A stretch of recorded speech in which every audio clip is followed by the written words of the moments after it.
Fox Sports Ohio contacted my agent, and then my agent called me, and it was a unique experience. I was overwhelmed with emotion and like stunned disbelief. And this is a dream that was a long time, working at and kind of trying to achieve. And it's weird when you're looking for anything that's that aspirational.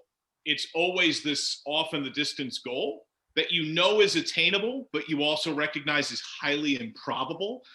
So the reality of it is different. And I had to be on the air. I was 2 minutes away from doing a college basketball game. So that was probably the happiest college basketball broadcast I ever did in my life. How much does the lineage of this franchise mean to you? Everything. I mean, it's the literal start of professional baseball comes with the Reds. So from not only, World Series championships and the announce booth itself, the Hall of Famers that have graced the field and that have managed and coached. And that's like the ultra pinch me exclamation point. Just having a job in the big leagues is incredibly difficult and sensational. But to be able to be with a franchise as iconic and layered with history as the Reds, that's what baseball is built on, is the stories and the lore, and the Reds do it like nobody else. You mentioned from the announcing booth, the lineage. It's got to be kind of another pinch me moment to kind of join that group. It is. I mean, because when you're trying to find yourself, we all do bad impressions of other announcers that we like. It's a repetition based activity.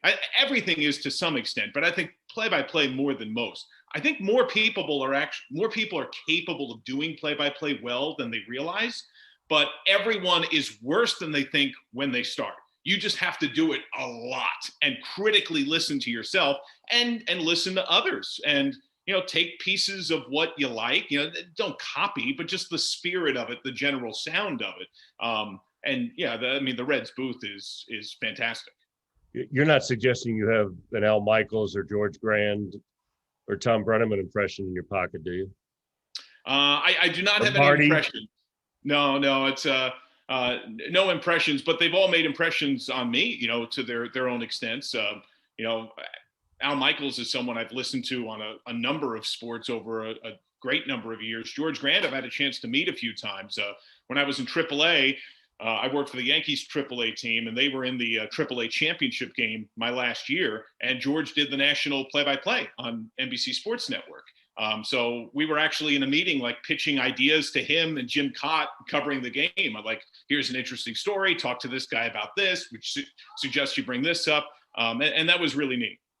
Is there a nicer person in the world than George Grant? No, not at all. I mean, just so warm and welcoming and such a natural storyteller, and that radiant kind of feel that's a big time announcer. It's interesting. Tommy Thrall just came in last year on the radio side because Marty was going away, and one of the things that you need when you're joining a new team is that experience, the spring training. Last year the booth was either from the studio or up in the stands. How is it going to be for you to get acquainted with the players and, where we're still dealing with COVID? I think that's the greatest challenge, specific to this year. I think you're exactly right. That's where Zoom sessions will hopefully be as plentiful and as interactive as they can be. The truth is it won't be the same. You need to be in person and face to face. I do think, though, that those of us who have been in the minors in general, and even more specifically at AAA, I consider that to be the hardest level to broadcast. And this is the reason why. Now, AAA stadiums are fantastic. The travel is generally more pleasant than most of the lower levels. I was in A-ball for a long time. But the rub comes with the roster. There is such turnover, depending upon the organization, because AAA can be for some more of a holding tank than it is necessarily a developmental level. I think that's changed over the last 10 plus years. But my first year in AAA, the team I was with tied the all-time record for most players used in a season. They had 75 players. We had 200-something transactions. Literally every day, someone was coming and or going in the clubhouse. So that's really tough. And, like the broadcasters at that level, the players as well, like they want to be in the big leagues. But the other trick is that half of the guys in that room have been there. and they know that they're good enough to compete at that level. So the emotional states can range dramatically, especially based on results. And so it's a challenge. It's difficult to really connect with and get to know people because it's a transient level by its nature. And I think if you can get through that, then the COVID challenges being what they are, it's not as daunting. As it stands now, are you going to be allowed to go to Glendale?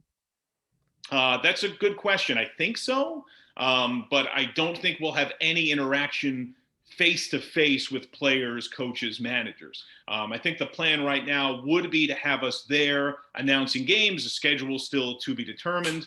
Don't know how many or when that would be yet, but I don't think I think we'd still be talking to people through Zoom even while we're there.